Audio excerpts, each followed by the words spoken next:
সকাল হলেই কি তুমি মোবাইল নিয়ে বসে যাও? তুমি সবসময় ভাবো পড়াশোনায় ভালো করব, কিন্তু তুমি পড়তে পারো না। ব্যবসা কিংবা চাকরি কিংবা তোমার নিজস্ব কাজকর্ম, আসল কাজগুলো বাদ দিয়ে শুধুই কি তোমার সময় নষ্ট হয়ে যায়?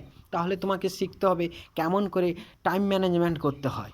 মানি ম্যানেজমেন্ট যেমন জীবনে প্রয়োজন আছে, টাইম ম্যানেজমেন্ট প্রয়োজন আছে। কারণ টাইম ম্যানেজমেন্ট যে জানে না, তার জীবনে কি হবে না, তার জীবনে সেই সময়কে ঠিক খুঁজে পাবে না, সদ্ব্যবহার করতে পারবে না। তাই টাইম ম্যানেজমেন্ট হচ্ছে লাইফ ম্যানেজমেন্ট।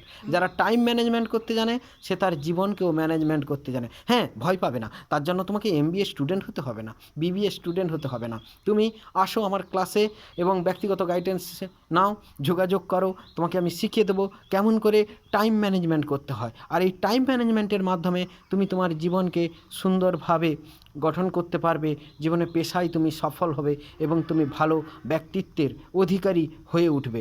ভালো থাকবেন সকলে।